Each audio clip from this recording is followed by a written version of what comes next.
Still waiting for my computer to get up and running, but we're going to get started anyway. So this is our community's house. We're all guests in it here to serve our community. My name is Mike Little, Mayor of the District of North Vancouver, and so the pleasure falls to me to welcome you all here to our regular meeting of Council for Monday, April 7th at 7 o'clock. Council, there's been an agenda that's been circulated. Actually, before we get on, I believe Councillor Murray, you're going to offer a land acknowledgement on our behalf. Thank you. We respectfully acknowledge the original peoples of these lands and waters, specifically the Tsleil-Waututh, Squamish, and Musqueam, on whose unceded ancestral lands the District of North Vancouver is located. We value the opportunity to learn, share, and serve our community on these unceded lands. Thank you very much, Councillor Murray. Council, we have an agenda that's been circulated, but we've had an item withdrawn. This is item 8.5, the UBCM grant application, I believe is what it is here. It's the UBCM Community Emergency Preparedness Fund 2025 Emergency Operations Center Equipment and Training Grant. They want to make some adjustments to the grant, and so our staff have requested that that item be withdrawn. Other than that, will somebody please move the agenda with that noted? Moved by Councillor Murray, second by Councillor Ma. Prepared to call the question. All in favor? Contrary minded? Motion is carried. Council, we have sets of minutes from the February 11th, March 3rd, and March 17th meetings of Council. Any errors or omissions from those meeting minutes as presented? Councillor Ma?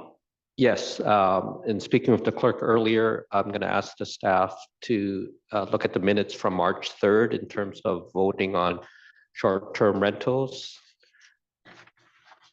I was only opposed to limiting the license to one. I supported the rest of the motion, so staff is going to look at it. Okay.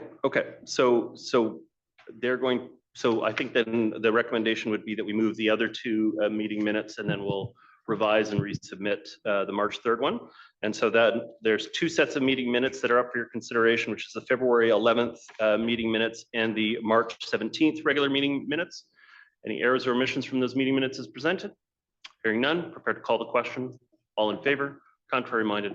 Motion is carried. Okay. Carrying on tonight, I will just say that we're conducting this meeting in a hybrid fashion. That means members of council, public, and staff can participate either in person or virtually. To that end, we have Councillor Hanson is joining us virtually this evening. And so with all those present, that means you have the full council of the District of North Vancouver present participating in this evening's meeting. We like to set aside a period of time of up to 30 minutes at the front end of a regular meeting of council for public input. Now, before I went into the meeting, I believe nobody had signed up to speak at this evening's meeting. Has that been adjusted? Do we have, we have Jillian Const. Jillian and Lyle Craver next. Okay, so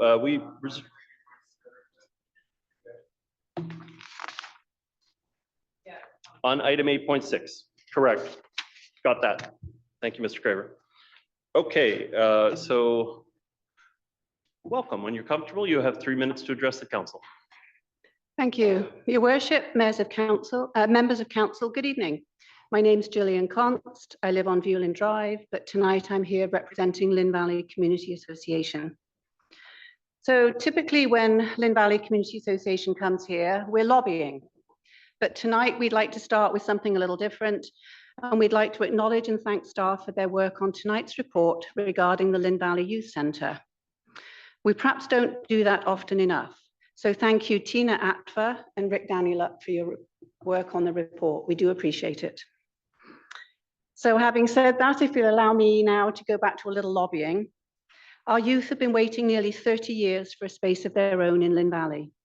We appreciate that the district funds many services for youth. However, we note from the report that the youth-friendly North Shore project validates and supports the concept of youth spaces.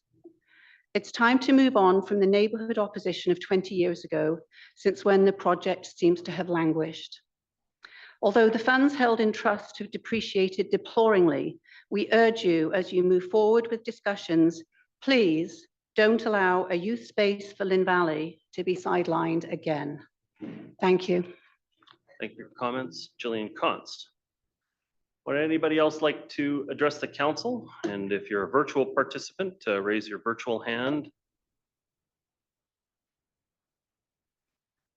I see no virtual participants with their hands raised. I see no one else in the room here. Okay, so we're going to carry on with this evening's agenda. Right, in the council package, you'll see that there's a number of release of closed meeting decisions for populating different committees with appointments. And so now we are going to move on to the regular portion of this evening's agenda. Noted that 8.5 has been withdrawn, and so we'll just carry on in the normal order. Council, we have first up for your consideration, item 8.1. This is bylaws 8685, 8686, and 8702, rezoning and housing agreements for a 6-story mixed-use development at 2131 to 2171 Old Dollarton Road, 229 to 291 Riverside Drive, and 2102 to 2128 Front Street. This item is up for adoption. That means there is no debate. It's returning from second and third reading where it was passed by the council. And so I will get a mover and a seconder for the motion. I'll be moving the motion. Is there a seconder? Councillor Back, prepared to call the motion. All those in favor? Contrary minded? I want to verify. Councillor Hanson, were you opposed or in favor? I'm in favor. Thank you, Your Worship. Okay, so the matter passes with councillors Forbes and Murray opposed. Next item up for consideration following that is the development permit 4.23 for 2131 Old Dollarton Road, Maplewood Gardens. This is an issue for the development permit issuance. And so do we have any comment from staff on the matter? Yes, Your Worship. Thank you. Good evening, Mayor and Council. Just a quick remark. With the final adoption of the rezoning bylaws, the development permit application for Maplewood Garden is also ready for council consideration tonight. You may share the screen. The DP application has been evaluated against 3 key OCP DPA guidelines, and they are form and character, energy, water, and GHG reduction, and protection against creek hazard DPA. And staff's evaluation is that the proposal generally meet the intent of these guidelines, and some key highlights include the proposal has a low to medium scale street wall. I think we're trying to bring up the perspective of the drawing on the screen. Would you be able to go over there to share that screen? It's loaded on the local drive. Sorry about that. So that is in keeping the low to medium scale street wall is in keeping with the established built form character of the area. And then we have activated public realm along the street edges with CRU uses, which is commercial retail uses or live work units lining them. And we have 2 well-designed corner plazas anchoring Old Dollarton, Front Street, intersecting with the new road that will be Seymour River Place. So just to be clear, I don't think we preloaded that computer with the slides. So perhaps someone who is a virtual participant in the meeting can bring it up as slides and we can switch to them on the big screen. That's another way to get at it. We do. Yeah, it is also in the agenda package and then here in the printout form. Okay. So I'm going to continue, if that's okay. I would love, is there a way to get it on the screen? I'd love to get it on the screen if we can. And so I know we have a number of staff connected to the meeting. Oh, we can do the overhead camera. We'll try that. Promotion, yeah. Okay. I can. Yeah, we're ready to share screen. Well, we've got the overhead camera set up. Does that meet your needs? Maybe. That's a frozen picture. I don't know. Well, that's paused. All right, we're going to try screen sharing. Here we go. We've got screen sharing coming up. Perfect. Yeah, just a slideshow. More than one way to do it. Fantastic. This one will be fine, yeah. It's really small. Is there a way to full size screen and maybe drop out the other spotlighted speakers while it's up? And then press another one. Chris? Okay, so I apologize for that. And if you can get to the next page. There we go. So just stay on the second page, please. So this one shows the building perspectives as well as the site plan. And so I talked about the meeting the form and character DPA in terms of the scale and the fine-grained human interest compatible with the established built form in this area. And in terms of building sustainability, the building will be designed to meet step 2 for the commercial components, and then step 3 for the residential component of the BC building step code, the energy step code, with low emission level 3 for the mechanical systems. And lastly, in terms of the protection against a quick hazard DPA, the building will be designed to the FCL, the flat construction level identified for this site through the professional engineering report.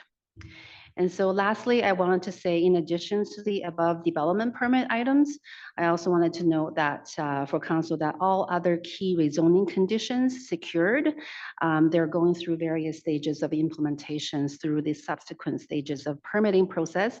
One example would be the tenant relocation plan, and staff are happy to answer any questions if you have them. Okay, is So there with a that- motion on the item? Councillor Ma? You're moving the staff recommendation? I am moving the staff's Thank recommendation. you. Is there a seconder for staff recommendation? Councillor Back? Councillor Ma, your comments? Thank you, staff, for the report. As the staff have mentioned, all the rezoning conditions have been met at a high level. It's 552 units replacing 58 older units. And of those new units, 176 are rental with 60 non-market rentals. So I do support the issuance of the DP. Councillor Back, your comments? No additional comments? Councillor Miri, your comments? I have some comments and some questions. Is there access from the site? I can't see on this picture, but is there access from the site onto Riverside Drive? I don't know who can answer this question. Yan Zhang, is there direct connection out onto Riverside, or is it access egress from the other 2 frontages? Someone can come down if you want to come down. I see you can answer this question rather quickly, so I'll ask you the questions. How's that? Through your worship to Councillor Murray, there's no access to Riverside from the site. It's just from Front Street and Old Dollarton Road. Okay. And do you know how much you're going to charge for the parking spots underground? It'll be determined at the time we build it. That's 3 to 4 years away. So You did Northwoods, right? we did Northwoods, correct? And what's that cost? Like 100, is it 100? It's about 80 to 100, depending if you're an EV stall. I think there's a bit of an upcharge for the extra. We've got a lot of people not parking in the underground and a lot of people parking on the road on Front Street. There's no employee parking at Northwoods. And the parking is a huge, huge issue down there. Even the sight lines are huge. So I'd really hope you give really good thought to how you're going to address that. My other question is, I'm fearful that this is a big development for that area, but I'm fearful that the commercial units are going to be consolidated. And I'm wondering if there's minimums and maximums on the unit size to give a true, like Northwoods, in my opinion, was so successful because they're small units. I know that there's a professional dental office, happens to be my dentist, that took over a number of units at the retail frontage. But you've only got, what do you got? You got 8, right? You got 8 commercial units. And I would hate for a professional company to come in and take over 5. Like, I'd love to see 8 individual different businesses supporting those units. And I'm wondering if there's minimums and maximums under the zoning or how we can deal with that. Mr. Milburn? Thank you, Worship. Just to answer the question about whether or not we can require different businesses, council can't control users through zoning or through development permit guidelines. So the actual users just need to comply with the zoning as a use. In terms, and I'm giving time here now for staff to look up the rules with respect to the minimum size of tenancies. Again, that's a zoning regulation, not a development permit guideline. But I'm looking for staff to comment on the tenancy sizes if that's in place within the zone that council just approved. We have, Mr. Milburn, given direction over the years, and the Marine Drive, I recall there was at the North Shore Credit Union that's being redeveloped. We did give direction for maximum size units and minimums to be implemented in regards to the zoning regulations. So I'm surprised that's not part of this. Is that part of a CD or is? Your worship, I'm not saying we haven't in this case. I'm just looking for direction from staff to provide that.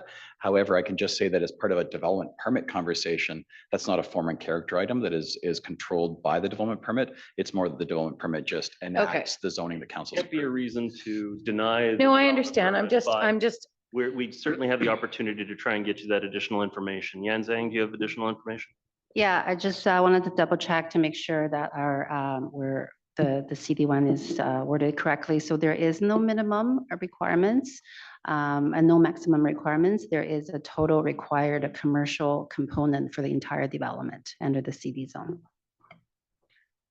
So I would just hope that to make it as successful as Northwoods, that you could see it in your heart, even though I voted against your rezoning, to continue that mix of different businesses instead of what I'm seeing already on Sealand just today, and all the way along Marine Drive. Marine Drive was meant to be a sustainable community, and it's been nothing but the sort, because professional offices have come in and taken up entire blocks. And that's not sustainable, and it won't create that busyness of the area. So I really hope that you guys do what you did at Northwoods and restrict that, make it so there's lots of choice. Yeah, through your worship to Councilor Murray, I think it's our intention to do that as well. I think it supports the rental units, the people living on site, to have a mix of different users, and we've seen that success at Northwood. So 100% that's our intention. When we go to the market to find out, we might not be able to get that in time. So I think it is our intention, but we'll do our best. And I'm obviously going to be bringing a motion forward to deal with this minimum and maximums, because the city did it 20 years ago in Lower Lonsdale, and look at what Lower Lonsdale is like. It's busy, it's eclectic, there's a vast array of services, because they restricted the size of the unit. So a dentist couldn't come in and take a whole block of retail units. And since we're not moving in the direction of putting retail on the ground level and office and professional on the second floor, which makes way more sense than how we continue to do it, I will be bringing a motion forward. My only other issue, and it harkens back to what's going on Front Street. We've got the project that's in the works right now. I assume their access is also going to be on Front Street. It's not, it's on Old Dollarton. Do we know where the access is for the project that's under construction at the moment? Does anyone know? I can answer that. Okay, you can answer that too. Okay, good. I mean, Somebody can that's answer our questions. project as well, right? Oh, right. Okay. Where's that So access? there's two access points. The commercial and visitor parking is off of Front Street, which is at grade. And then the new road that we're building, Seymour River Place, that connects between both of those projects. There's an access to an underground parkade level off of there as well. Okay. And are those driveways close to the driveway at Northwoods, the rear driveway? The road's going to be.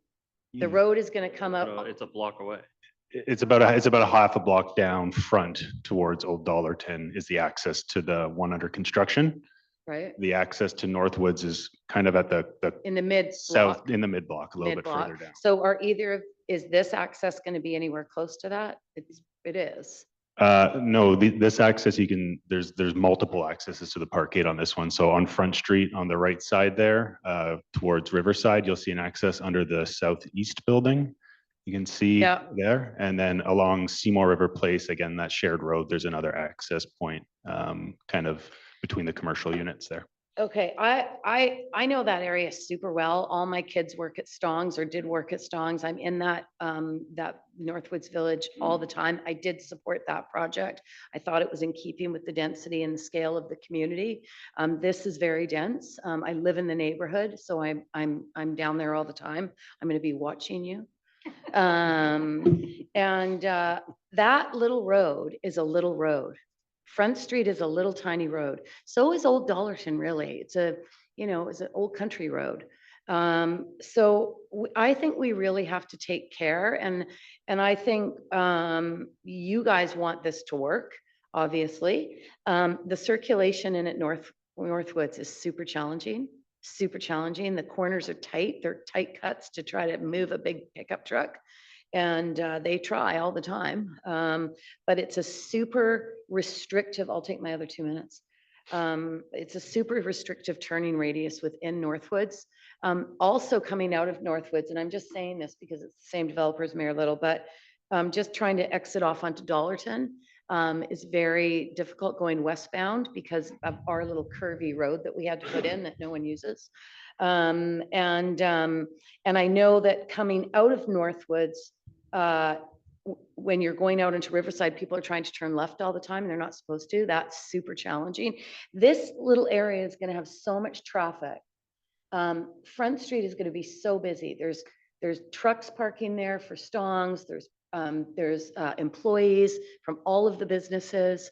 My girls were being asked to park behind the Esso station on the edge of a train track. They closed at 11:30 at night.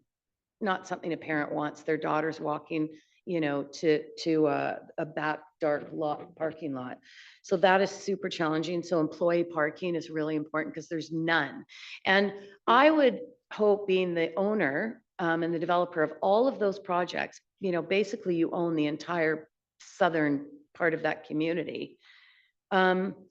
Is there some way to be creative with all the parking and look at it as a single resource instead of independent of the buildings? We did it in Deep Cove many years ago because of, we didn't have enough land and we didn't have enough parking. So companies that were open at night got to use the parking that was used in the day from some businesses, and they shared it, right? So I just think we need to be really creative, and I think engineering is going to have to look at possibly a one-way circular motion of that area. It's not super big. You can come in at multiple entrances off Old Dollarton. Maybe one way is something that would work. But you've got a lot of different turning points. So those are my issues. I hope I see 8 different businesses, not one big professional storefront. Thank you. Further to Councillor Muri's question, if I may, can you maybe describe the construction traffic management plan for the area where your workers going to park? How are you going to access this site? Is it partnered with the other site in any way, shape, or form through the development? Yeah. Any of those kinds? Yeah, through your worship. We do have the industrial site across Dollarton Highway as well that had extra stalls that we're currently using for trade parking on the site that's under construction right now. And sort of the way the timing is going to work is once that project comes online, hopefully this one will be starting. So there will be a bit of an opportunity for those stalls to free up, but we will be providing a full traffic construction management plan as part of the project that staff will have to sign off on. And as part of that, we have to provide parking. So probably on site, we have a large site here. We can build it in phases. We can do some parking on site early on. The challenge is during the finishing stage when there's a bit more trades on, we would probably look to utilize more of that offsite parking. Okay, thank you. Kind of full time. Well, Quick question. when you started your other project, there was the big tanks that are put out, and there was some trailers, and they were on the road. And if there's any way we can avoid that, because that took up so much space, it took out a bunch of the parking by, putting those facilities on the road. So if there's any way to keep this on the site, because the parking is like so restrictive already. I mean, look, what Old Dollarton looks like. It's good. Thank you, Councillor Muir. I think staff heard that as well, that spill over into parking is a big challenge in a dense neighborhood like this. Any other questions from council? I see no further speakers on the matter. Prepared to call the question on issuance. All those in favor? Contrary minded? Motion is carried unanimously. Okay. Next item up for discussion is item 8.3. Again, this is a development permit 36.24 for 1928 Glenaire Drive, Holland Road 2. This one's been a long time coming, but maybe if you could make some comments from staff, that'd be appreciated. Yes, thank you, Your Worship. Member of the council, I will provide a brief overview of this DP application. So this is for a 15 unit townhouse project within the Lionsgate Village area. So maybe I'll just pause to have the screen share on the big screen, please.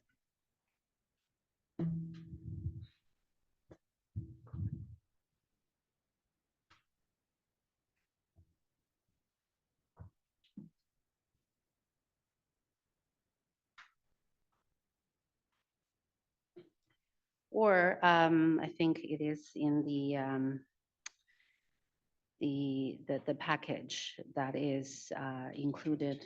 Attachment 2 is the actual DP package. I'd love to And get it up on screen if we can, if that takes a short bit of time. There are people who join the meeting virtually who don't have access to materials if we haven't posted them. So if we can have them on screen, that's ideal.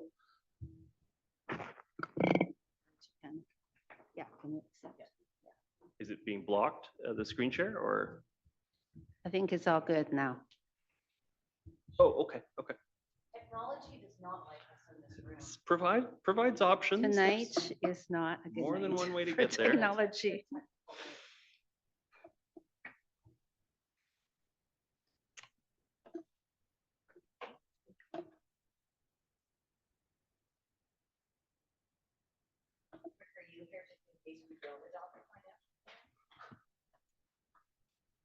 You go. Yeah.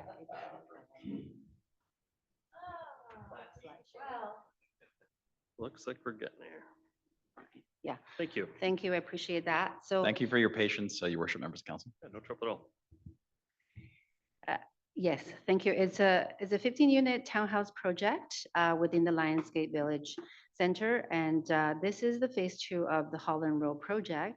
Phase 1 to the east of the site is already occupied. Development permit was originally issued by council in April 2022 for this project following the rezoning approval, of course. However, that permit lapsed. The applicant informed us, who's available tonight virtually, that the delay was due to a change in the ownership of the site and some servicing issue complications, as well as the market conditions. So the DP presented to you tonight is essentially the same proposal as the previous DP. And staff have reviewed the DP against any updated policies and guidelines and found the proposal supportable. I will outline them in more detail here. So for form and character of multifamily development, the 2 3-story townhouse buildings are designed to complement the adjacent phase 1 building, featuring private outdoor spaces and appropriate setback and then pedestrian access from Glenaire Drive, as well as a new parklet at the southern tip of the site. And in terms of energy, water conservation, and greenhouse gas GHG reduction, the project will meet step 3 of the BC Energy Step Code, along with a low carbon energy system, incorporating low energy efficient systems, advanced insulation, low flow fixtures, and sustainable materials. And lastly, a streamside protection plan is in place, maintaining the 15-meter riparian setback from Capilano River with a 552.8 square meters proposed to be dedicated to Metro Vancouver as part of the waterfront, riverfront trail and ecological restoration. So the subject DP is ready for your consideration. Thank you. Thank you very much. Council, looking for your direction on the matter. I'll move the staff recommendation. Is there a seconder on the matter? Second by Councillor Murray. Yeah, not much else to say. This is a modest proposal for that neighborhood. Long time coming. Appreciate the continuation of the park trail space in the Capilano River Greenway area, and glad to see this very long development process in that neighborhood, at least the western side of that community, really wrapping up and concluding with the completion of this project. So I'll be supportive of issuance. Councillor Murray, any comments? I would just say that, you know, I'll support this, but I can't help but feel like these projects are just pushing out the built form more and more. I'll use the example of Parkgate and Mount Seymour Parkway. We had the D-Bolt project on one side of the parkway, and then we had the other project, and I can't remember who ran that. Alara ran the other one. And the density of the two is different in the sense that the D-Bolt had a nice little front garden. It was nicely screened by greenery and shrubs. And then you get to the Alara one, and it's your doorsteps right on the sidewalk. And there's a little tiny, much like what's here, a bit of a planter box with some shrubs, and that's pretty much it on a busy road. Now, this is less busier, obviously, than Mount Seymour Parkway, but you know, I live in a townhouse, and my townhouse was built 50 years ago, and you know, obviously different, but it's stacked 3 stories, and I have a lovely little garden and a patio, you know, and you know, even if you look at the ones up on Lillooet, you know, the old ones on Premier, you know, they have a nice deck and a little front yard with where you could put like 4 or 5 chairs. You could sit out and visit with people in your front yard and have a drink. I just feel like this density that we're putting in is taking away from that. And these are so expensive, these units, that you're kind of moving in, I think, for the, you know, probably a significant amount of time. And, you know, it's just nice to have a little bit more space in your unit rather than pushing out and always trying to squish as many units into an area as possible.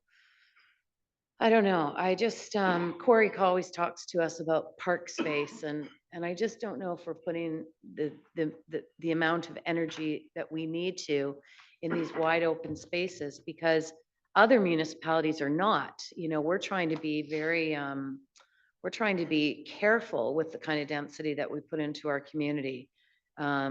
And because we know we have a lot of that green space, but so does the rest of the region know we have all that green space, and they're coming here. You know, when you're 70 stories up in a tower and you know, you don't even have a deck, you're coming across the bridge. And I just think we have to be cognizant of that. And yeah, those are my comments. Can I just, do we give direction to advisory design panel on where entrances should be to these types of properties? And if so, can you characterize those directions? Certainly staff can add to what the DP guidelines have to say. The one comment I would add in terms of the discussion is, you know, clearly a welcoming wall, you know, facing the street is definitely an advantage. During the rezoning process, there was significant debate and discussion around the park space to the north. So this is along the river. And so this is really trying to find that balance of really maximizing really the amount of park space and the pedestrian access on the north side of the development, while still enabling a presentable, a friendly street wall to be consistent with the originally approved project to the east. So, and I'm giving time to staff to comment on the access to the street wall, but that was really the key focus, was really to push this and make it as reasonable but tight to the street to maximize the open space to the north. So really the north side wall and the south side wall don't have entrances, so those are going to be rather simple walls, but all of the east and west walls will have entrances or deck entrances, and which is why you have entrances along the Glenaire side of the project. Okay. That's a fair characterization? Yeah, go ahead. Yeah, I would say so. I think I don't really have anything further to add, except that the ADP supported the proposal when it was presented to them. Thank you. Any other questions, council? Prepared to call the question? It's been moved and seconded. All those in favor? Contrary minded? Motion is carried unanimously. Thank you very much, council. Next item for discussion is item 8.4. This is the financial plan approval bylaw. This item is up for adoption. It has already passed the council at second and third reading. And so there's no debate on the matter. It's been moved by Councillor Murray. Is there a seconder on the matter? Second by Councillor Ma. Prepared to call the question. All those in favor? Contrary minded? Motion is carried unanimously. Thank you very much, council. May seem like that was achieved quickly, but that was many, many months of work to come up to that. So thank you, Rick. That was a long time towards that. And Get ready for next year. there we go. Okay, last item on tonight's regular agenda is item 8.6. To start that item off, we do have a member of the public signed up to speak at the item. So I'll invite Mr. Craver to come up to the front.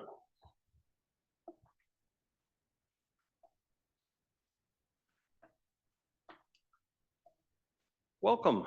When you're comfortable, you have 3 minutes to address the council. Thank you, Your Worship.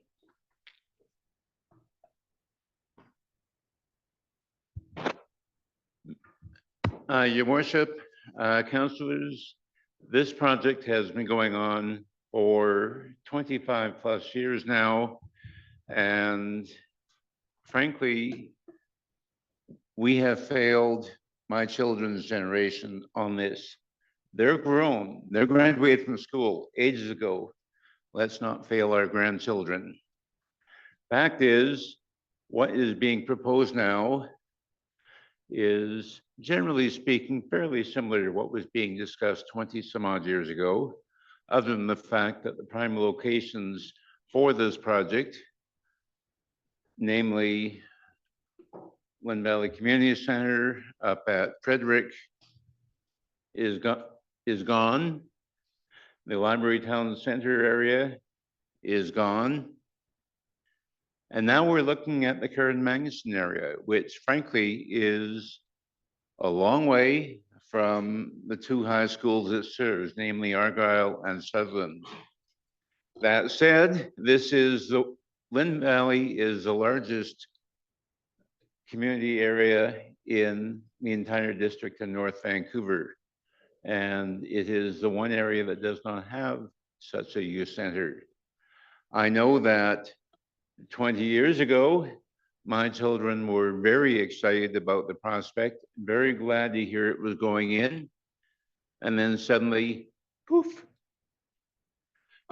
I cannot count the number of times that my participation in council events has been mocked by my children by the fact that this project has not gone ahead.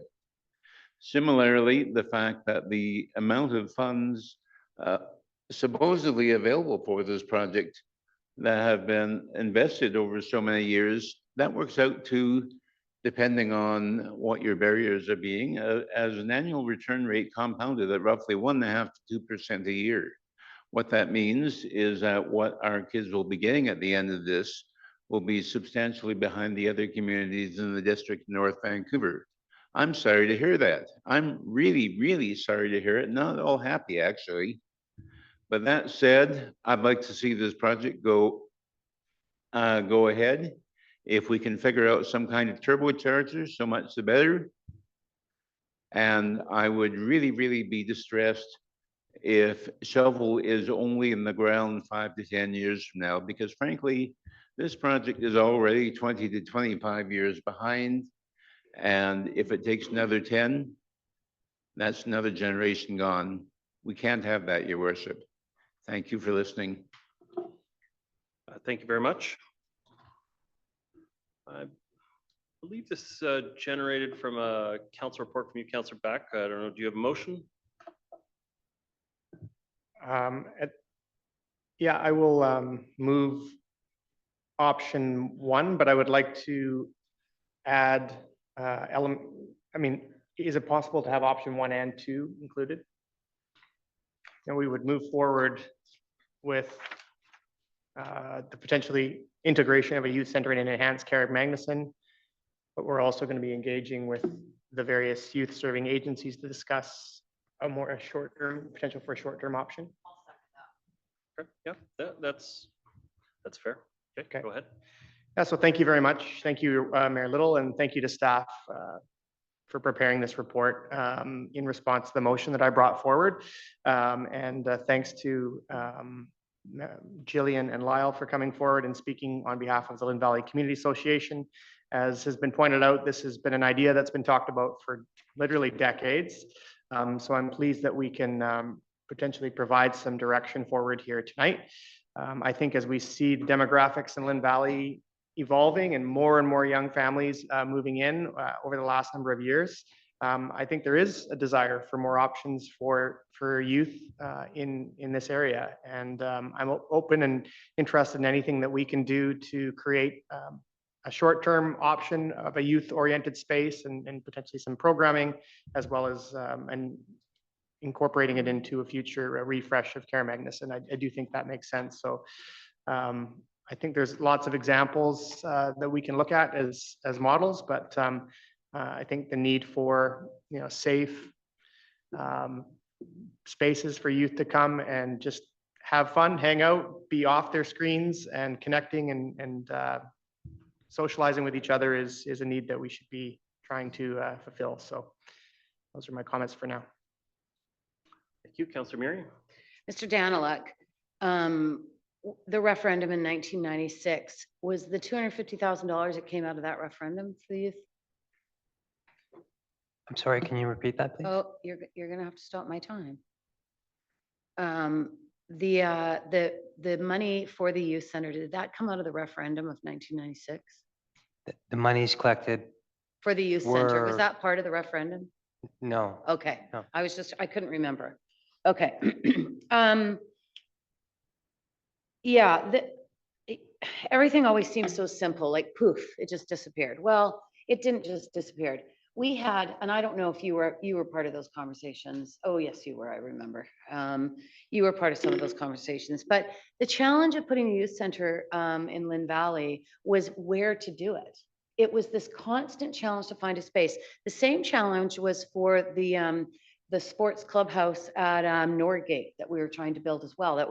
That didn't happen because it was an impossible place to find a location for it. That was part of the referendum. $25 million, a whole bunch of stuff you could get back then. God, those were the days, right? So there was always a challenge in where are we going to put it? And it was always thought of, it was going to go in as part of a development.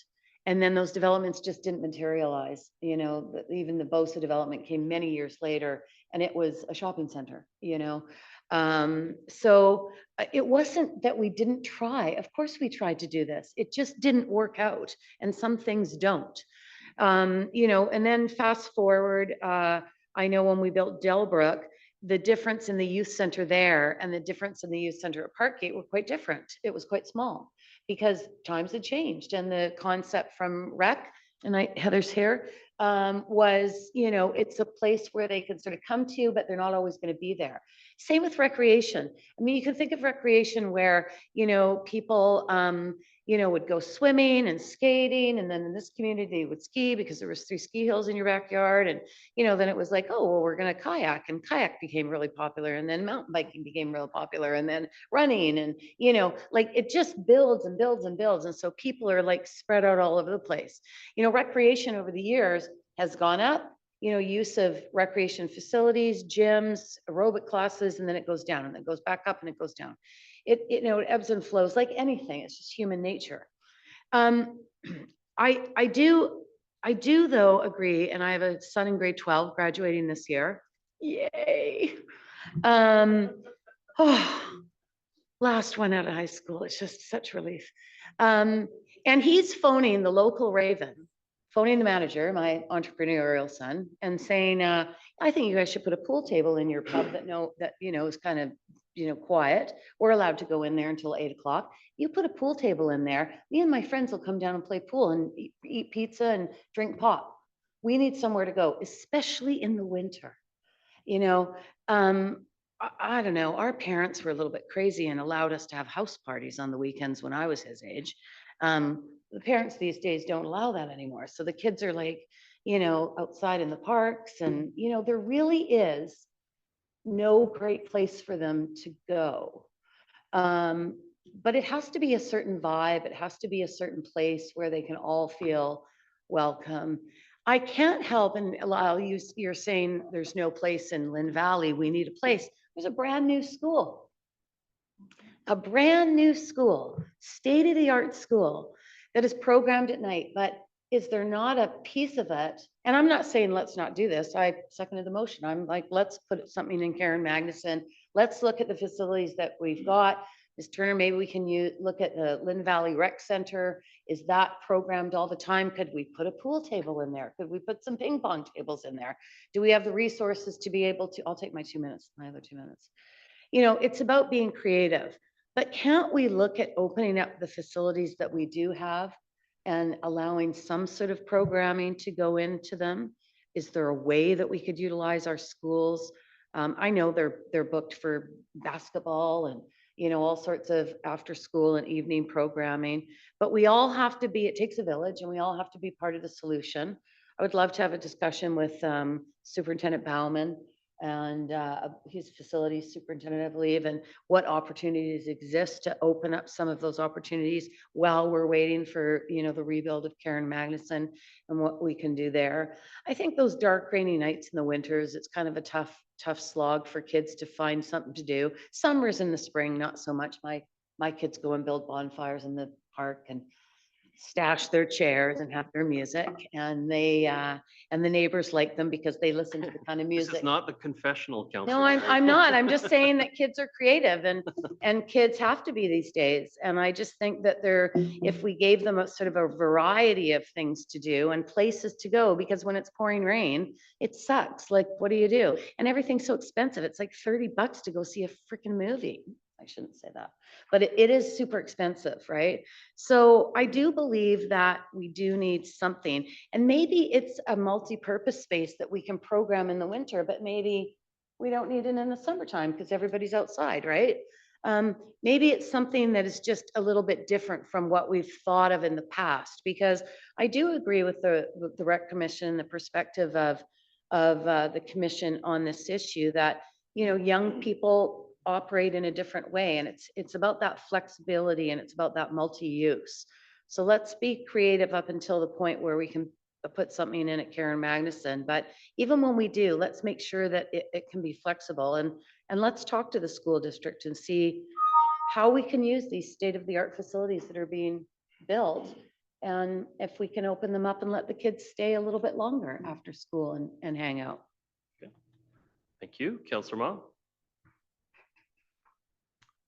Thank you, and thank you to Councillor Back for bringing this forward. When I read the report and saw that it was 28 years and there's still a discussion. The one thing that caught my eye was in terms of the funding. If council supports this, we'll have to be collecting additional funds over time from ACCs. I know it depends on how much is going to be spent, but that could be a few more years to collect enough funds. If I can ask ballpark, how much can we potentially contribute to that in an average year from ACCs? We have a number on the spot, Mr. Danlick? Your worship to Councillor Ma, the ACC bylaw, which was just adopted, includes provision for the expansion and refurbishment of Karen Magnuson Recreation Center, which is assumed to include space for this youth center. The average amount per year, I honestly don't have it up at the top of my head, but the provision from my recollection for that particular expansion is in the range of tens of millions of dollars. I'm just trying to get an idea of how much longer. I guess, asking you to look in your crystal ball. Currently, the bylaw is over a period of 10 years. So it's beyond the first 5 years of the financial plan. So we'd be in years 6 through 10. Okay. Okay, thank you very much. Just going to give my own comments here just a moment. So I just want to, again, dispel the 28 years issue. So I used to live in the 1300 block of Frederick. The neighbors there opposed the placement of a youth building in the middle of the parking lot. That was what was proposed, that it was going to be an ATCO trailer in the parking lot of the Lynn Valley Community Center. The neighbors all came out opposed to that. Instead, we raised funds and supported it going into the side room of Cardinal Hall, which is right next door, adjacent and connected. So couches were provided, television was provided. I used to work for Electronic Arts, donated a whole bunch of games and a PlayStation 2 to set it up as a youth room and space in that area. The problem ended up being that because there wasn't staff present in and around there, stuff got stolen, stuff got vandalized, there wasn't enough active eyes on the space, and so the space fell into misuse and unfortunately it didn't work. And so I think that, one of the important parts about this discussion is where's a place that it'll be effective? And we found that the Parkgate model actually works relatively well because there you have a confluence of a whole bunch of different services, such as you've got a skateboard bowl, you've got access to the gymnasium, you've got access to some of the art space, you're obviously right connected to the library there. And so having that confluence of additional services makes it both more successful and attractive to young people coming in, but also gives you the resources in the area to sort of have some eyeballs on what's going on in that area. And so, yes, we did provide a youth center space in Lynn Valley in 2000. It just was vandalized, put into misuse, and it was shut down and withdrawn. I think it was only really active for a little over a year. And so they don't all work. And things have changed. I heard Councillor Back mention, get them off their screens. Well, in 2000, that really wasn't the biggest issue because most of the kids didn't have cell phones at the time. And so them sitting down with a couch and a TV and relaxing to play video games was actually something that not all of them had at their houses. It was something that they, was sort of special. And so you kind of have to go with the times and find something that works for them. We've also seen a $45 million plus, I think it's actually more than that, Argyle facility built, which has lots of after hours spaces and services available to it. And I think that looks after the north side of Lynn Valley relatively well.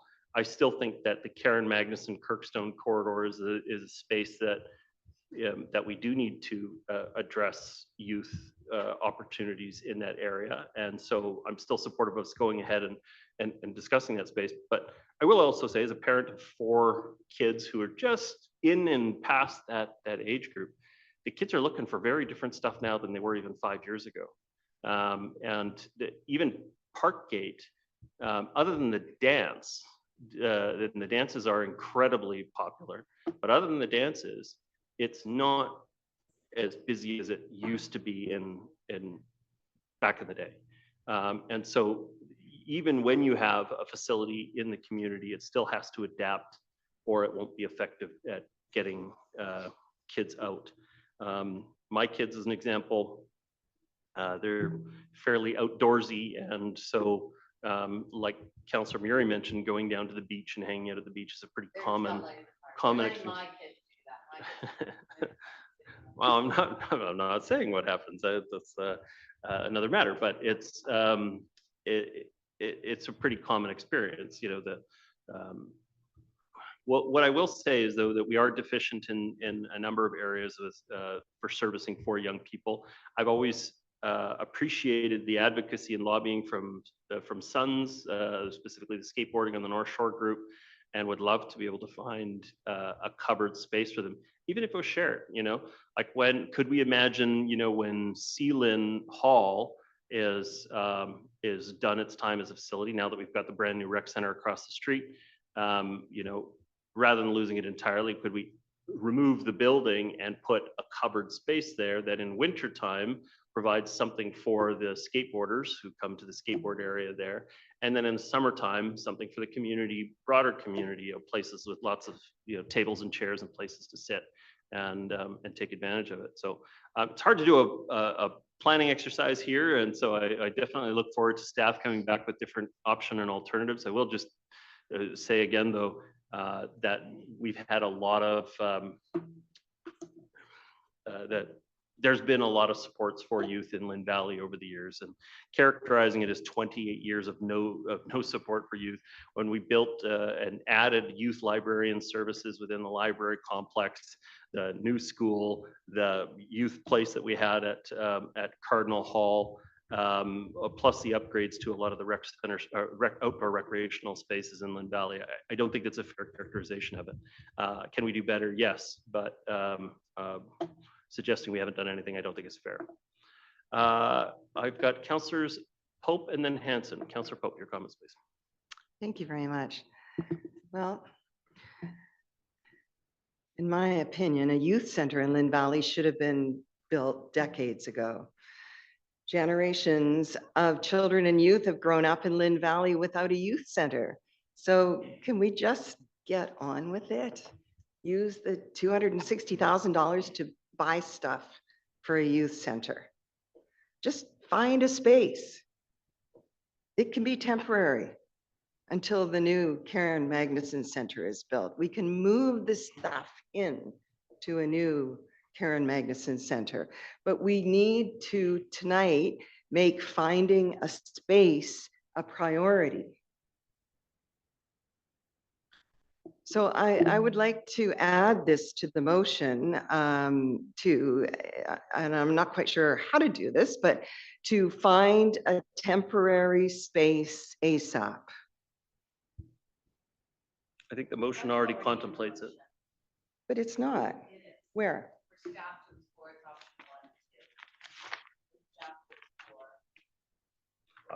Go to the.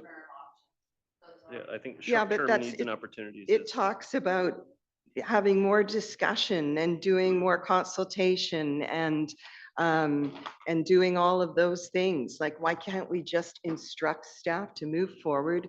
Which I said, what I thought we were doing 6 months ago when we suggested they come up with a plan to spend the money. Instead, we've got a plan for probably 10 years out for a potential new youth center in Karen Magnuson, and more consultation and study with local residents. None of that, it is not needed at this time. What is needed is a space. That's all we need. It's not that difficult. Let's just find a space and move forward. And we can just look to other municipalities for what they've put in the space, like West Van. They've divided it out into grades 6 to 8 at West Van Community Center for a drop-in after school, hugely successful, filled with kids the day that I checked it out. And it used to be a party room for like little kids. That's right in the West Van Rec Center. So it's just a room that they put stuff in. And so they got a few couches, chairs, a pool table, and snacks for sale, and an online games area, table tennis, a place just to plug in their devices and hang. And then for the older kids, that's down in Ambleside, on Marine Drive in some unit there that's in one of the newer buildings there. I don't know. And so that's like grades 9 to 12, and they start a bit later, like 6 to 10 p.m. But there's a recognition that these two groups are, really quite different. And so they've separated it out.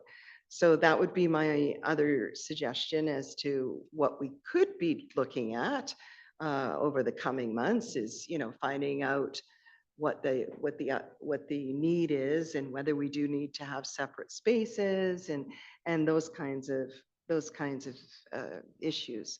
But for now, I'd like to get something on the table that instructs staff to find a space as soon as possible.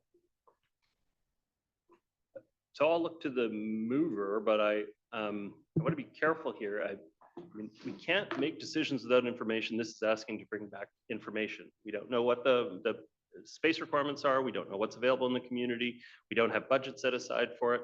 And so I think that We do. sending it back to staff, no, I don't think $267,000 is going to go very far. And so I'll look to the mover and seconder of the motion, but I think that short-term options is already covered by the motion. Councillor Back, is that your intent? Well, I certainly want to recognize, I hear Councillor Pope's comments that we want to look at short-term options and be able to bring those forward quickly, but I'm okay with staff checking in with the groups that are currently serving youth and just seeing what those short-term needs are and then coming back. I'm okay with it as is. Thank you. So I've got Councillor Hanson to comment. Thank you very much. Thank you very much to Councillor Back for bringing this matter forward. Thank you to the comments of the councillors. Today, I'm the parent of two adults. I don't think I'm a particular authority on the needs of youth at the moment, although based on my parenting experience many years ago, the more supports we can provide to youth in our community, obviously the better. And I do support, in big picture, the youth center in the enhanced Karen Magnuson. Like others who have spoken, I'm concerned about the timelines. I mean, according to the report, back in 2001 to 2010, we invested $216,000. Apparently, we've encroached on that to the tune of $12,000 or $13,000. And at all these years later, we have $268,000 dedicated to youth. I mean, this is a very poor and inefficient use of the funds. Mr. Craver said he calculated at a 1.5% investment return. We're not serving our youth well just to leave that money in a bank account. However it is, whatever the history is that brought us here. So any short-term use of those funds to provide benefits to youth in our community, I think is warranted. It's obviously, if you think of the cost of a youth center, the cost of real estate, the cost of anything over the last 25 years, we've fallen behind in the way in which we've dedicated the use of these funds. So I support the recommendation. I support the terms of the motion, and just do wish to encourage us to find uses of that money in the more short term that will actually bring some benefit to youth in our community. Thank you very much. Thank you very much. Okay, Council, I see no further speakers on the matter. Prepared to call the question. All in favor? Contrary minded? Motion is carried with Councillor Pope opposed. Okay, that completes our regular business of this evening's meeting. I will look and see if anybody would like to produce a report. Mr. Stewart, do you have any reports to make?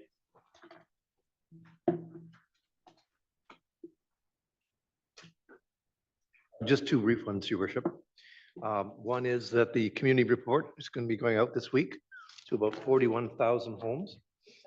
It's okay, it's already out, yeah. And there is a fairly substantive section on what's happening with housing and identifies opportunities for people to get involved. So I think that's going to be helpful to bring it to people's attention. And the other comment that I have is there was a fair bit of pushback to the province with respect to Bill 7 Part 4. And I've been informed that that portion, which really gave them sweeping powers to do many, many things, has actually been withdrawn. Okay. Yeah, that's it, Your Worship. Okay, thank you very much. For council reports, I will just say it was my pleasure to, with many members of council, open the new Lynn Creek Community Center officially. It's been opening, it's had a bit of a soft open and some functions were already up and running, but this is the official welcome of the community to that space.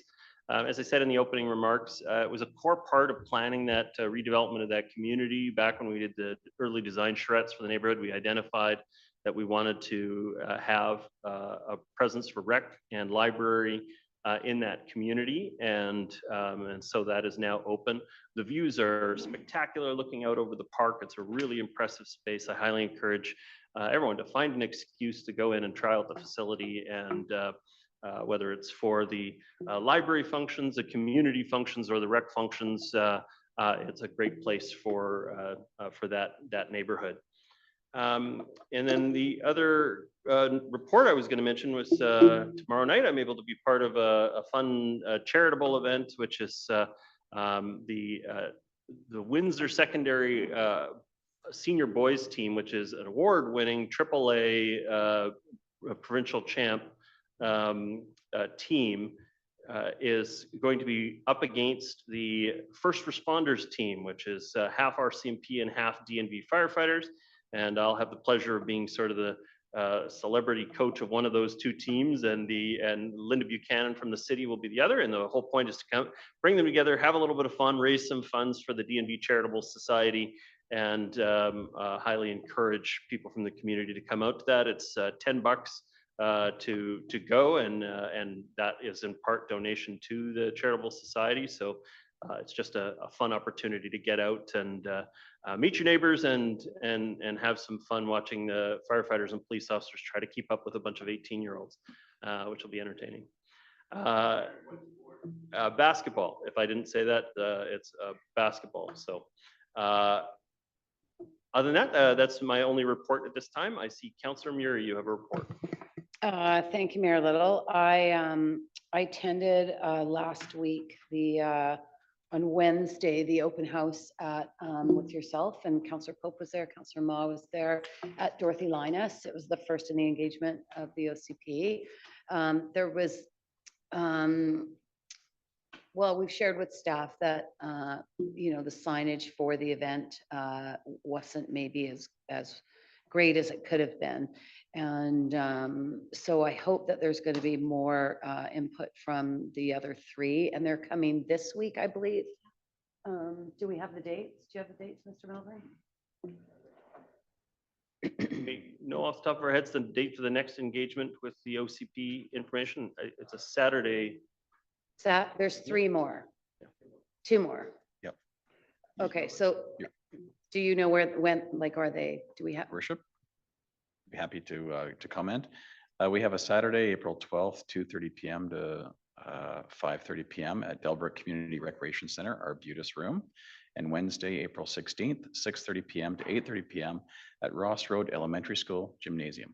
There are also virtual meetings, and that information can all be found online. Thank you. There we go. Thank you. So I attended that. And then I also attended the event with yourself as chair of the Recreation Commission and Recreation Culture Commission. And it was a great event. It was a beautiful day. It was sunny and warm.